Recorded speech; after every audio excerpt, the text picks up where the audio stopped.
is. Dr. Sheridan's office. This is where I'll find Elodie and Walter's records. Elodie's record. Patient at the sanatorium.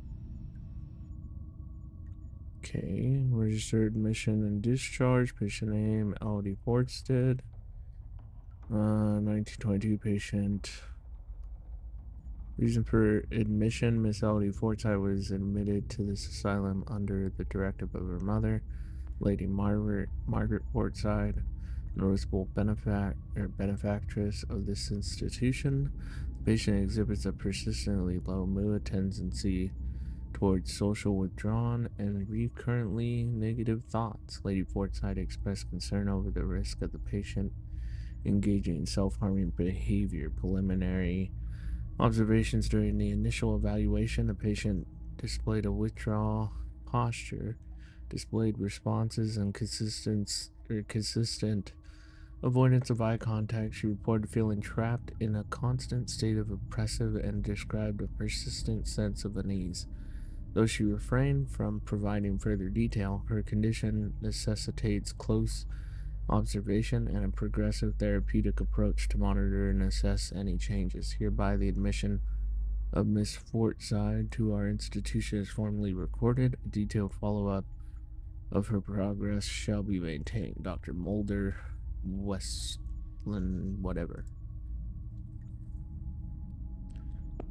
Nothing of interest here. Strange. Elodie's record was easy to find, but there's no sign of anything related to Walter Brandon. Something doesn't add up. Dr. Sheridan. First and foremost, I must acknowledge the commendable results you have achieved with your recreational reading therapy.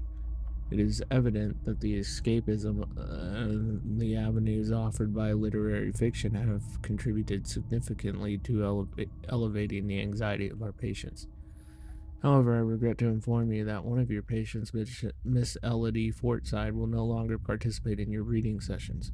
Given that she is the daughter of the esteemed Miss Margaret Forsythe, I deem it unsuitable for her to associate with certain individuals whose questionable moral standing may have an adverse effect on the delicate mind of the young lady. It is best that she be kept apart from such influences. Therefore, I shall relieve you of any responsibility for her care, and I shall take over the management of Miss Elodie Forsythe's treatment from this day forward. I have already communicated this decision to her mother, Lady Margaret. I trust you will understand the necessity of the change. Dr. Mulder. Questionable morality, don't make me laugh. Frederick.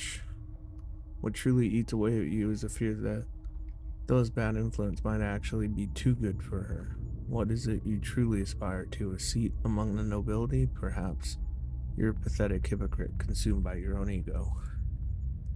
Okay. Interesting. But it doesn't tell me anything about what's going on. There's really nothing in there. What? Okay, that's weird.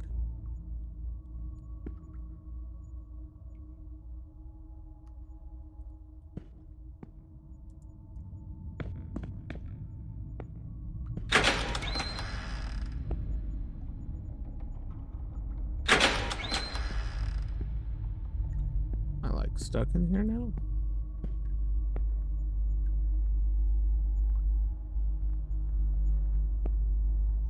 There's nothing else in here to click on.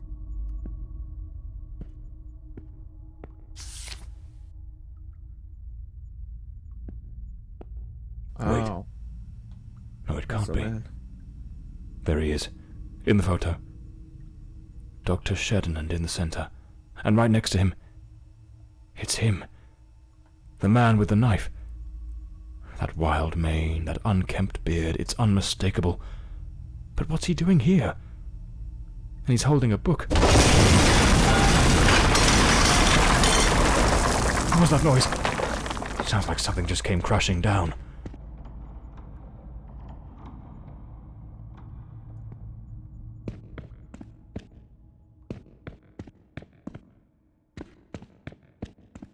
a loud noise. I have no idea what happened.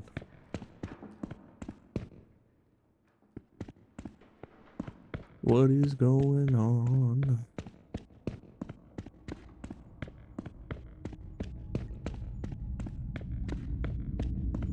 Maybe this? Okay, that scared me.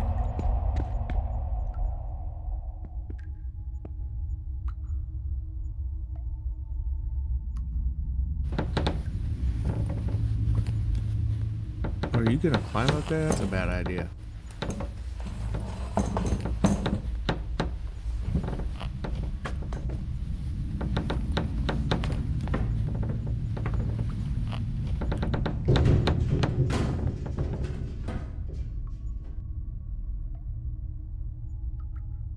This was a terrible idea. I don't know why he did that. Can I open this now? Okay.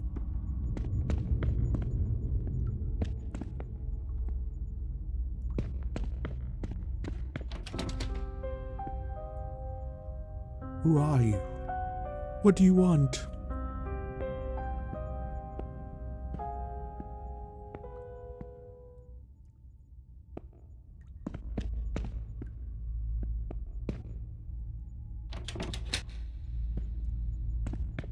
Well, I can't get in there, so I guess I'm gonna...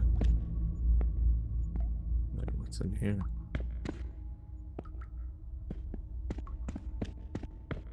Okay. Dear Dr. Mulder, the books you requested are now available in the archive. You may pick them up at your own convenience. Here's a new entry code, 89981. Okay. I can go into the archive now.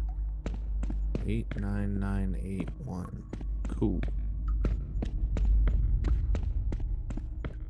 899. Actually, let's look up here real quick.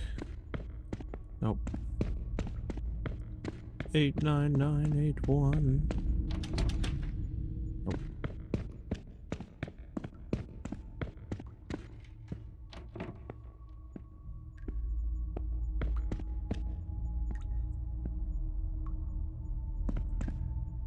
Wow. I'm back downstairs. Okay. The archive this way? Archive? Yeah. 89981. 8 9 8 1. Oh yeah, archive room.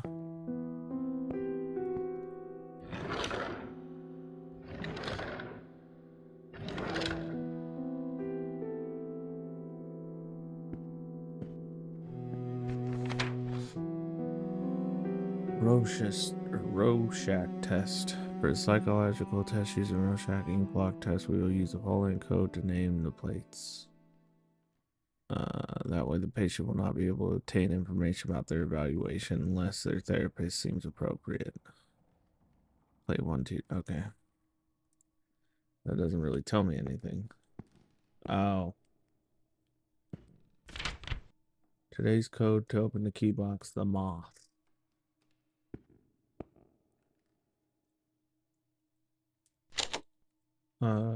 What? The moth. The moth is 5, maybe? Oh no, it's gotta be 1. It's gotta be 1, I think. 10010. 1 0 0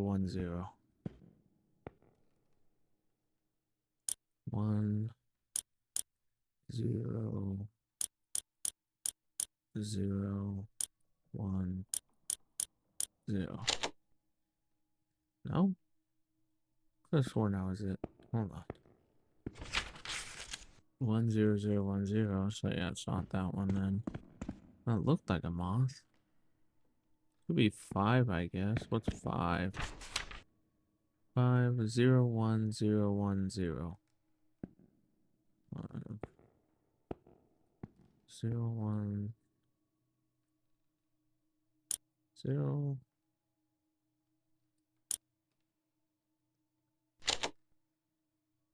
Okay, that's not it either. 01010, yeah. Okay, well those are the only two that look like a moth to me. Maybe 7? 11100. Okay. 1 0. Nope. What the heck, dude? None of the other ones look like a moth. Well, I guess I'm gonna have to try every single one. 2 01101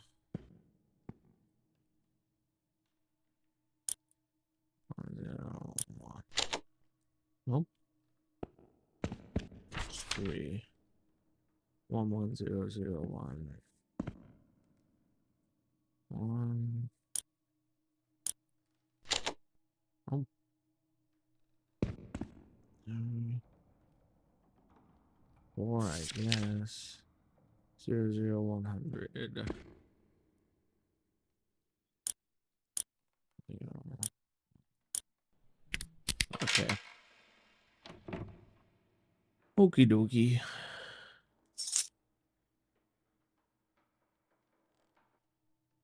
Okay, I got the lift key now.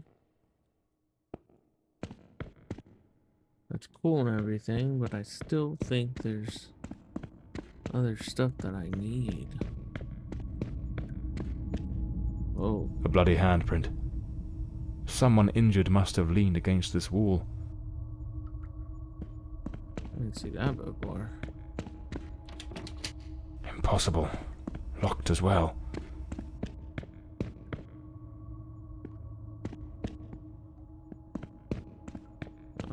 Okay, I guess there's nothing else. Okay, oh, dang it.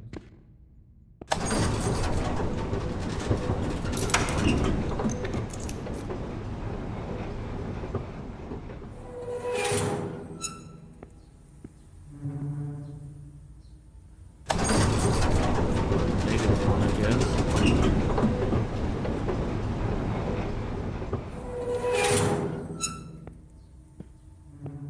Oh, I've been here. Okay, let's go to A.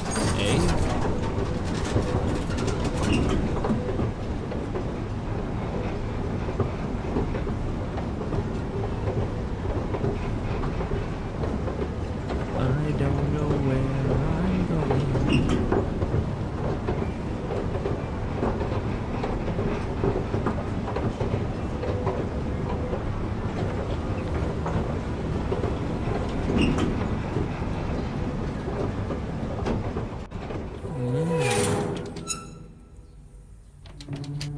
Okay, I guess I want to do that.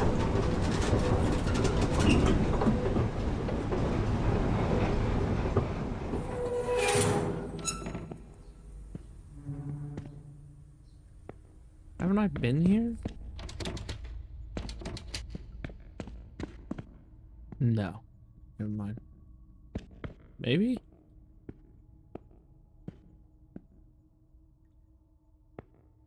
What's this? Ooh. She was drawing.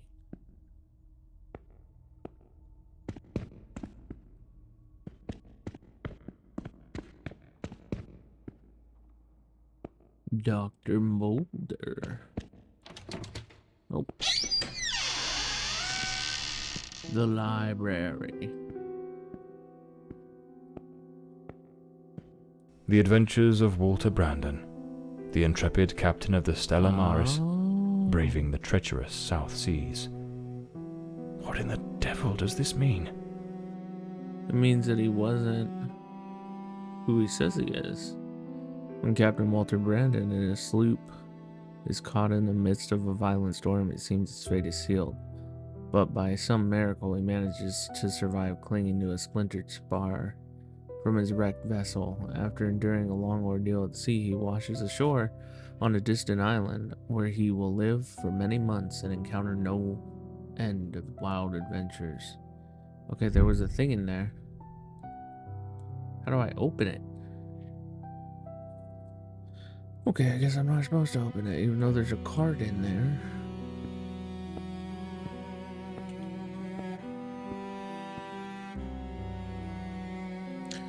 Internal note on patient organization cataloging. For the swift and proper cataloging of patients, a system of labeling is employed in which each patient is assigned a number corresponding to the room they occupied. Passcode to access each patient's cell is the discharge number assigned upon admission. This number must be consulted in the admissions register or in the individual patient record. Should a patient be transferred to another location within the institution, their cataloging will be amended according to the new room to which they are assigned. Patients classified as dangerous, whether to themselves or to others, are housed in the basement in special adapted cells designed to ensure their isolation and safety. This area is designed as Area B. The ground floor contains the common areas of the establishment, such as the kitchen, dining hall, administrative office, where matters relating to paperwork are handled. A small first aid room and the archive containing all records and documents pertaining to staff and inmates are also located here. The doctor's office are situated on the second floor, which in a designated area for medical care. However, an exception is made for the office of Dr. Mulder, the director of the sanitarium, who occupies the third floor on the second floor. One will also find the rooms of male patients area M and female patients area F. It is important to note that the attic, which was previously used as a recreation room and for therapeutic activities, has been permanently closed due to the unstable and unsafe structural condition. This system of organizations and catalogs have been designed to maintain proper control and safety of all inmates, as well as to ensure efficiency in the management of the various sections of the asylum. Okay.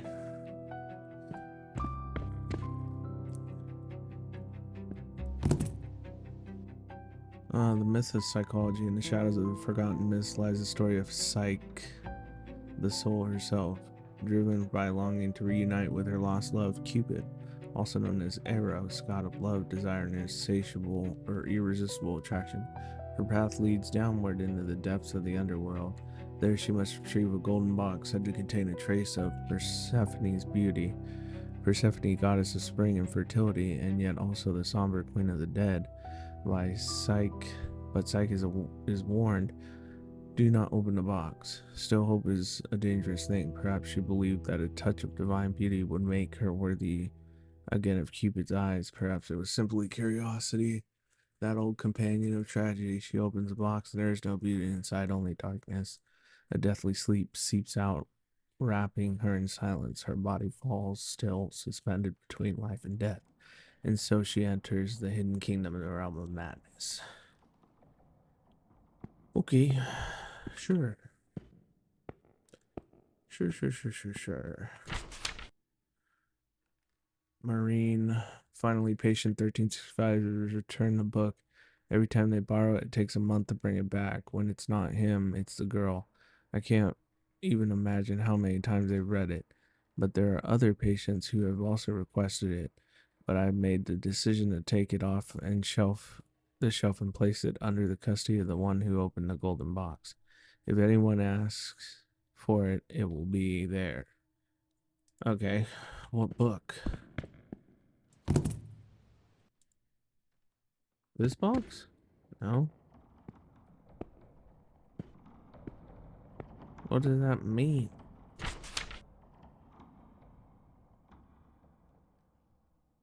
Under custody of the one who opened the golden box.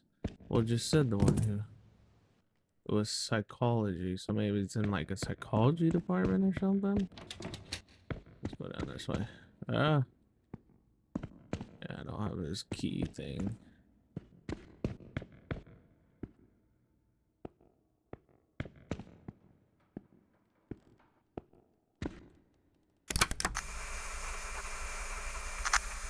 Patient recording, Elodie Fordside, February 3rd, 1922. Daily record number 23. Let us begin. How are you feeling today, Miss Fordside? I feel well. Elodie, we have discussed this before. If you do not tell me how you truly feel, we will make no progress. I feel a little sad, perhaps. I am alone here. I miss my mother and having company. So much time with nothing to do makes me think of things I do not wish to think of. I see. Listen, Elodie. I believe you are looking at this the wrong way. If, instead of dwelling on what you call dark thoughts, you were to focus on possibilities, your outlook would change entirely. A young, beautiful woman such as yourself should look to the future with excitement. Think of all the adventures that lie ahead. Your family, your career as a painter. Perhaps even finding a man of good standing. One who could protect you from your demons. A man?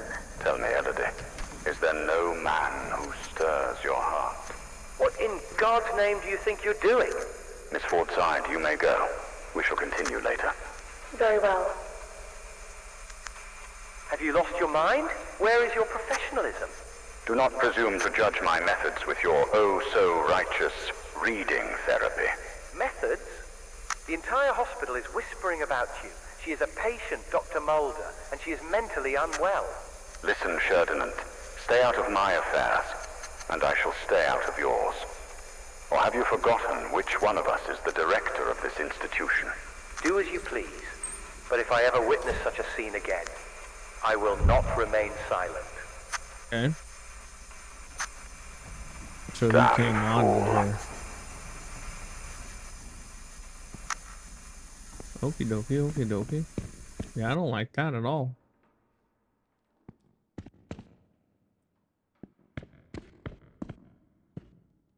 I do not like that at all.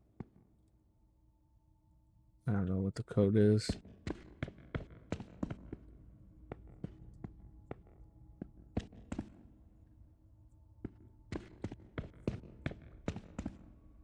Okay. Oh, there's stuff. Maybe? Anything? No? Nope. Nope.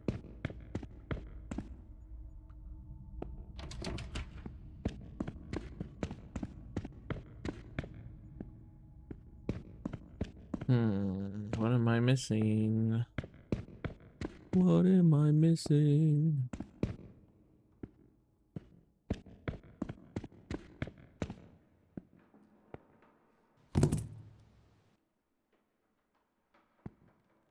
So it's below the one that opened. Oh, maybe this?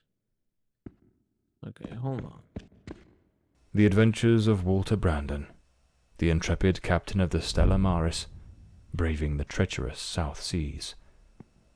What in the devil does this mean?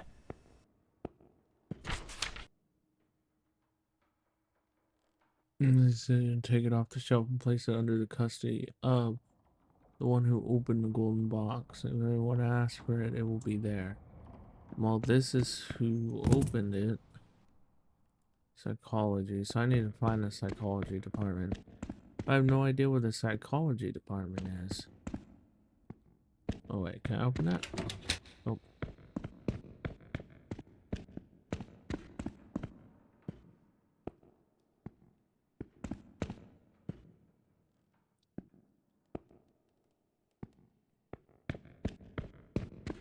Where are you, psychology department?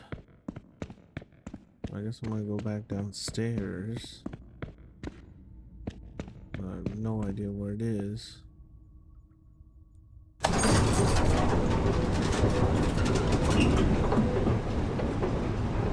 Hello.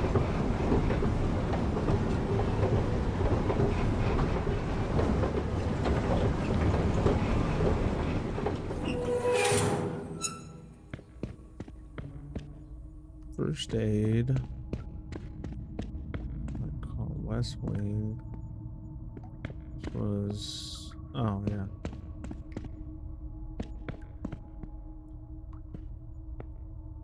Stairs. Where's the psychology department?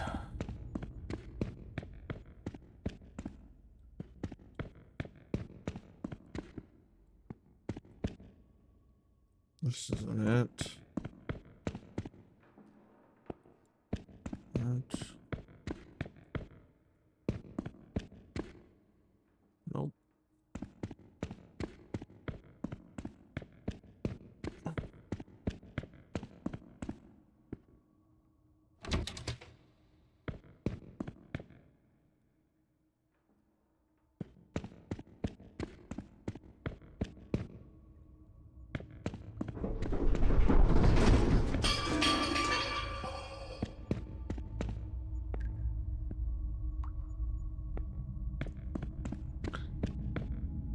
This isn't it either.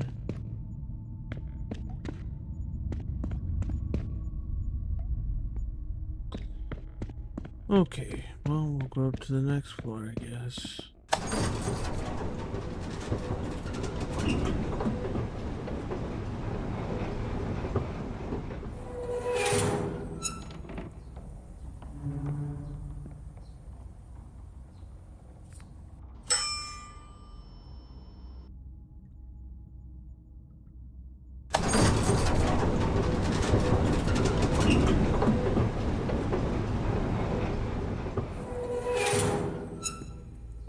So yeah, this is okay.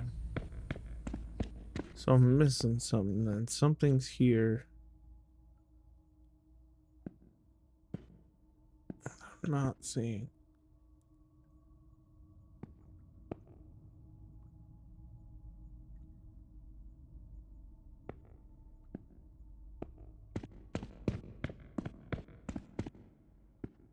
Well, what?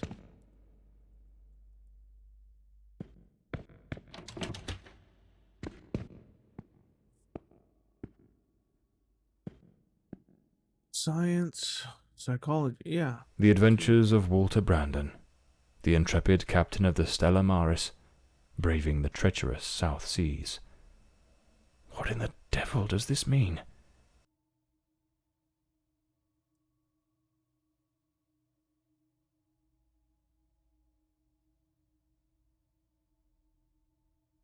Oh, last login, patient 1365. Who was patient 1365?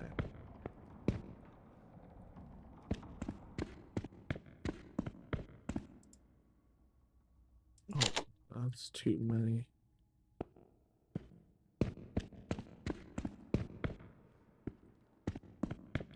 So, what's her name? Where's Dr. Steinhardt's thing? Which one is that? I think it's on the...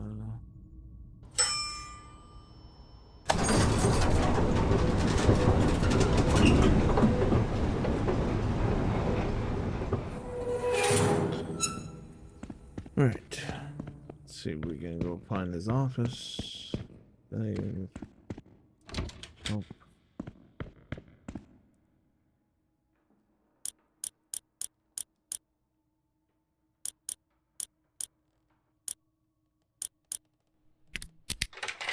Oh. Okay.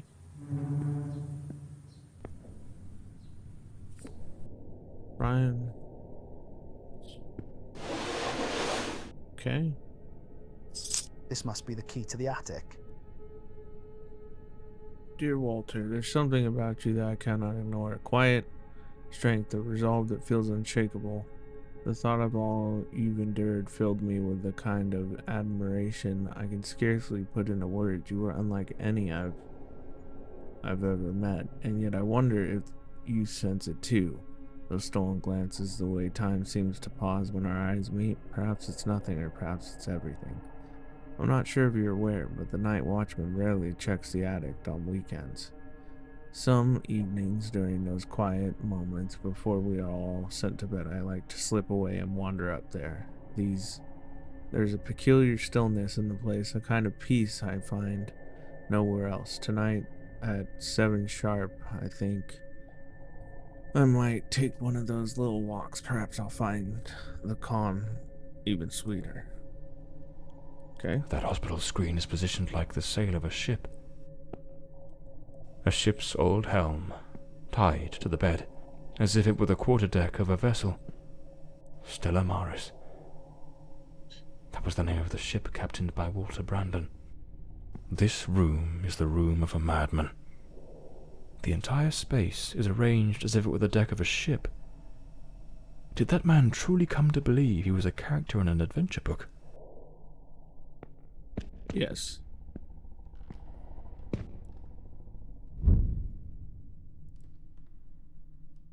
What clue was found? The knife man. Okay.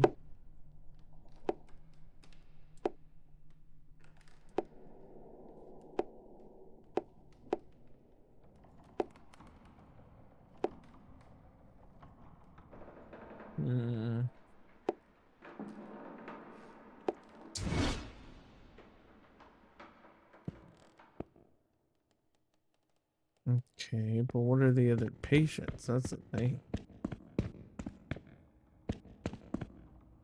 Oh, I wonder if it's the...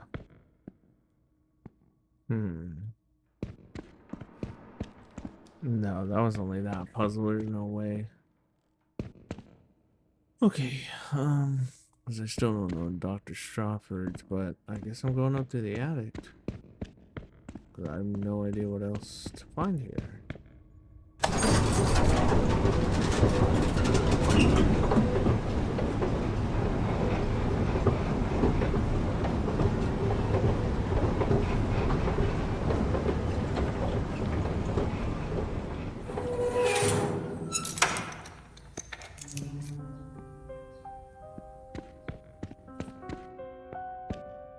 Powerful drugs for depression.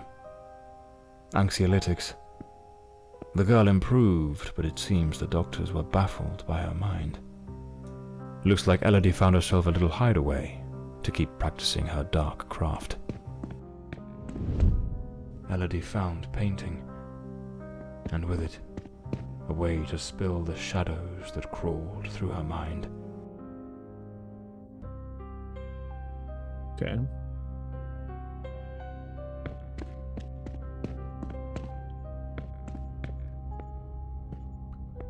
A pair of scissors and a comb. Elodie put in real effort to make him fit the mold of her ideal hero. Hair on the chair, strands on the floor. This is where the transformation took place.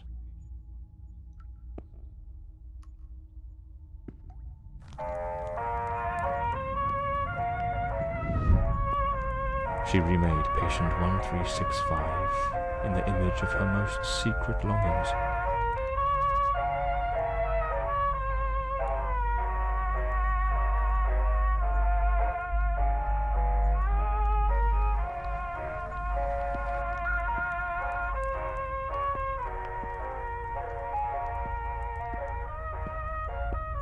Their secret hideaway.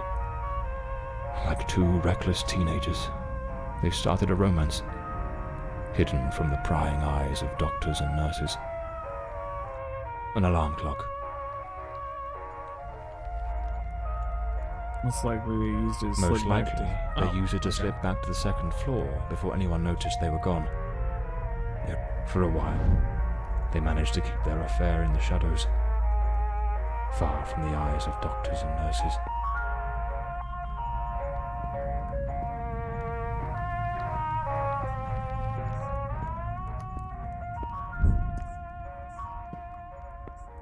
But somebody was watching.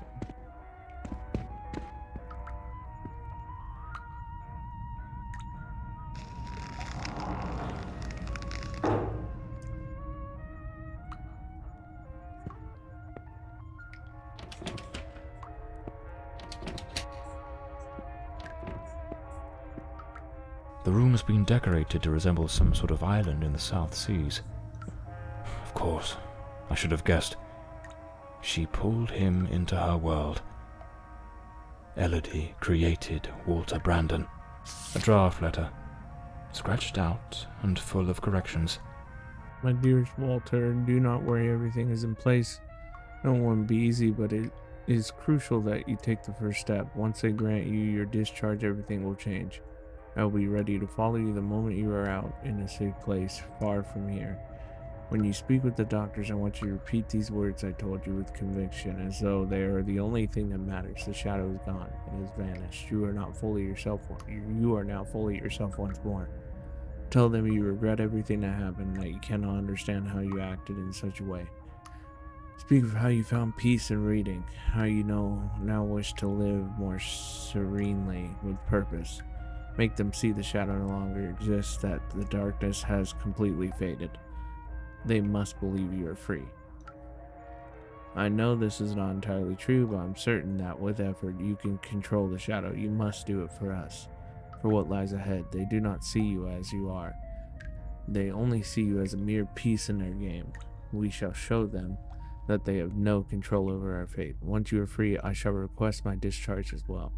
My place will be with you, and together we shall make our way to Bloomsbury Manor. I love you, and I know that soon we will be free. This will all be behind us, and everything we've dreamed of will come true with all my love. She goaded him into leaving the sanatorium. That man was desperately ill. But Elodie's selfishness outweighed what little sense she had. She pushed him too far. Dear Elodie, it has been weeks since you requested a private session. As both your physician and your friend, I find myself troubled, unable to cast aside the thought of the solitude you speak of those weeks past. Solitude of which you have not since uttered a word. These days, burdened as I am with duty, I shall be confined in my office until late hours of the night. Should you at any moment feel the impulse or the need for company, do not hesitate to visit me. The code to enter my office is 39124. This letter. At the very least, it's highly inappropriate. No shit, Sherlock. Yeah, I guess I'm going back up.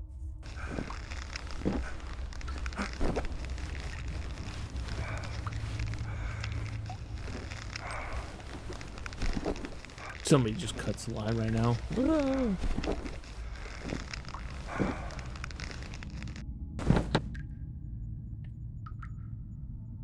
Okay.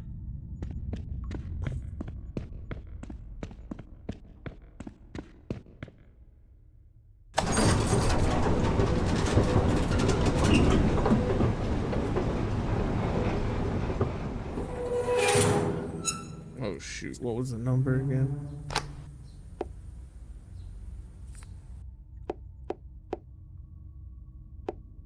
Three something. Oh my gosh, I forget then. Dang it.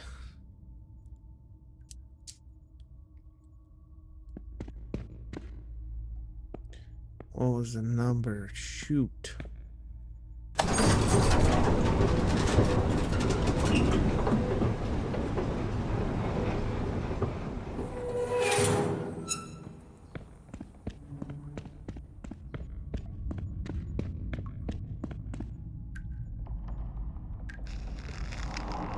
Hmm.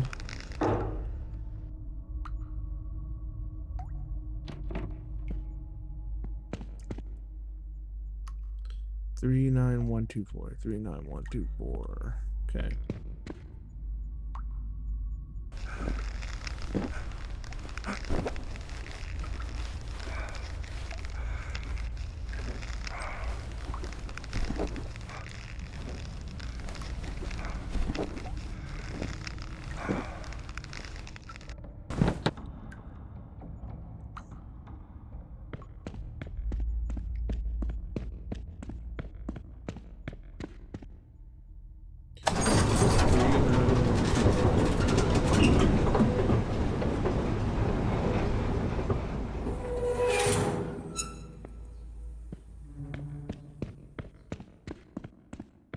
Oh.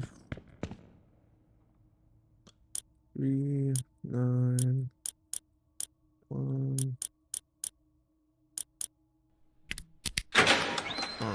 into Dr. Mulder's office.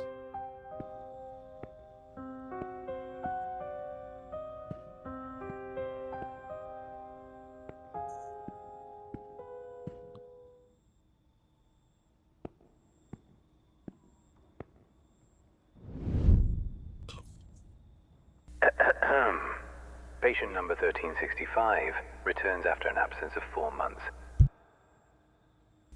He's in a state of utter disorientation, perspiration pouring off him, and good heavens, there's a severe wound to the skull. His clothes and hands are covered in blood, and it doesn't appear to be his own. He cannot recall his name, nor anything that's happened during these past months. Seems to have found his way back here more by some strange instinct than by memory itself.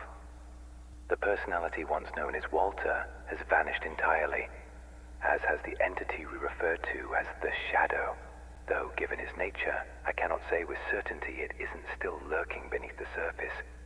We have treated cases of dissociative identity before, but never one such as this. I knew it was that. His appearance, his voice, even his build and weight change quite drastically. Now he looks frail, gaunt, empty, as though there's nothing inside, as though he were but an empty shell, waiting to be occupied. His condition calls for far stricter supervision. This institution is no longer equipped to care for him. I am ordering his immediate transfer to St. Dymphna Hospital. Dr. Former, a specialist in matters such as this, will take him under his care. As I near the end of my tenure as director, I must see this case brought to a decisive close. The blood upon his hands, the emptiness in his eyes, all point to an act of the gravest kind. One his mind appears to have erased entirely. God help us, if the Shadow should ever wake again. Yep, so he got back here. Oh, So why it am I seems bugging Walter out? came back to the sanatorium of his own accord, though he was utterly incapable of recalling what he'd done. They moved him to St. Dymphna's Hospital. Could he still be there after 20 years? What became of him? I'll have to follow this lead. The missing piece. The visit to the old sanitarium had left more questions than answers. The pieces didn't fit, scattered fragments of a puzzle missing its center. That one elusive detail, the thread that could unravel everything, remained just out of reach. Perhaps the modern hospital held the final clue, the last chance to shed light on the mystery still surrounding the death of Elodie Forsyth.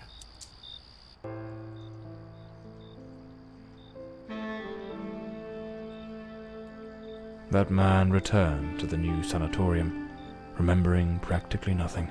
Maybe it was the wound Lady Margaret left him. Or maybe his mind shattered and never came back after what happened that night. As for me, I was hired to find the one who killed Elodie Forsyth, and my intuition told me they were still there, in the depths of St. Dymphna. I sensed that the end of the road was waiting for me in that place. St. Dymphna.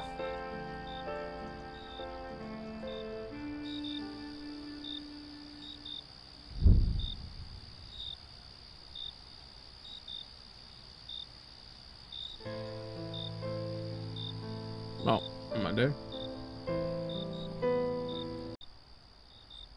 Time to find the clue at St. Dymphna, whatever. Somebody better actually be here. Can't very well saunter in through the front door as if nothing's amiss. I'll need to find another way in. Why is there a... Okay. Place is a mess.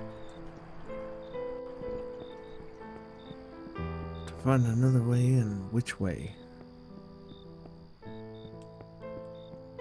Oh, right there.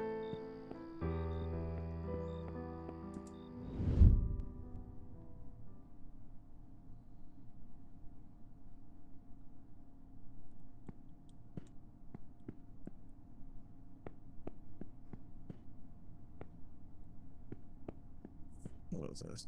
Storage? It's locked.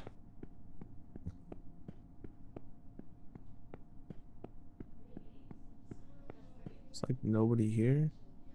Feel torn. Neuromanson.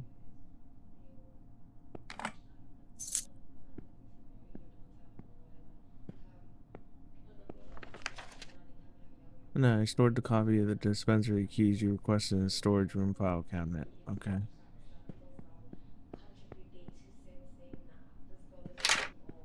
It's locked. The night shift nurses are behind this door. I need to find another way into the hallway to the rooms.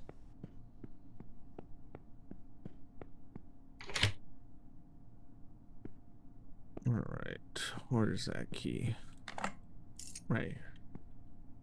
Is there anything else in here?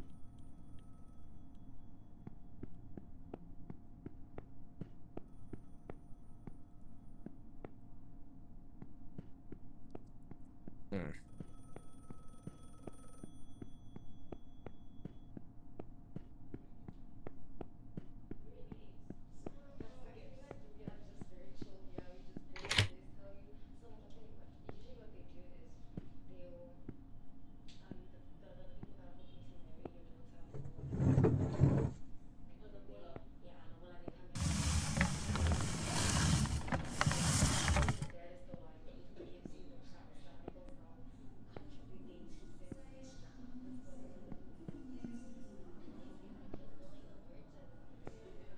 Oh, that turned around. Okay, what is this? John Morley and the case of the red shoes. Oh no. What the devil does this mean? Oh no. Lady Margaret. That fateful night, I was startled by the noise. Those wretched cries of agony from dear Elodie. I rushed to her chambers, and there you stood, stained with the blood of the one soul I cherished above all others in this world. The housekeeper had warned me, but I turned a deaf ear. Elodie was finally happy, even amidst your incessant bouts of volatility.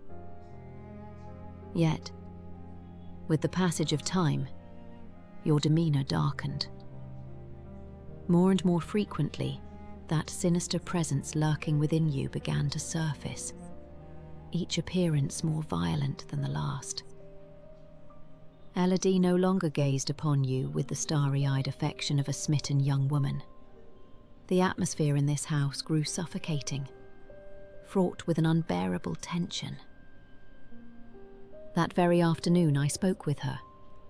She had resolved to end your engagement. You seemed, or so I dared hope, to have accepted it with grace. But that night, that very night, you ended her life in the most savage manner imaginable. I threw myself upon Elodie, desperate to save her. But alas, it was far too late. Months later, I learned you had returned voluntarily to the sanatorium. I sought answers and immersed myself in understanding the afflictions that plagued you. Dissociative identity disorder, they called it. A condition in which one might host multiple identities, each vying for dominion over the body.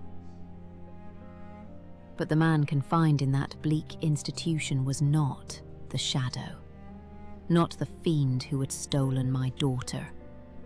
No, he was but the shell, the hapless vessel. And I yearned to find the true culprit, not the facade, the murderer himself. Thus I devised my plan. I came to visit you, and just as Elodie had done, I crafted a new role for you, a new identity to inhabit. I brought books, personal artifacts, penned letters as Penny. I leased an office and prepared every detail meticulously, down to the smallest thread for your return as John Morley. Okay. Everything had to be flawless. And why, you may ask?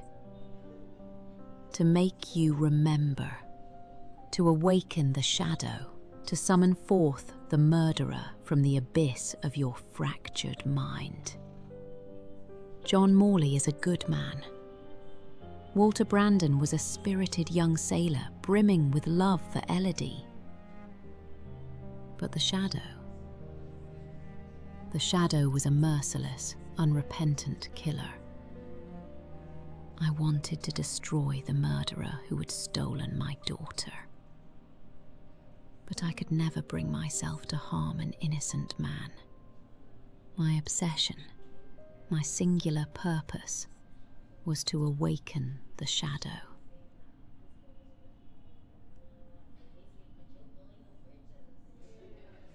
Yeah, it's him.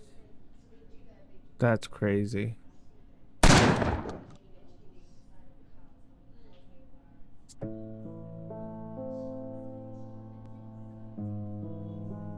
That was a good game. That was crazy.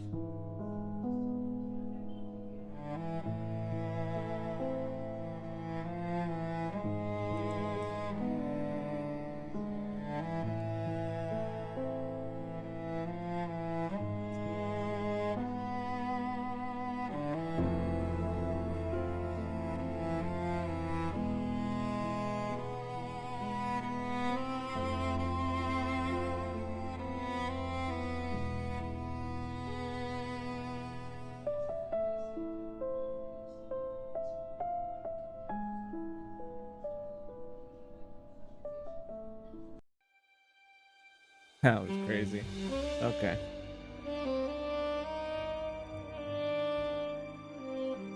Well, that was the last case of John Morley. His first and his last case. Oh, yeah. From here, as always, bear a hug. Come on. Let's go on an adventure. Come on. Let's go on an adventure. Come on, let's go on an adventure.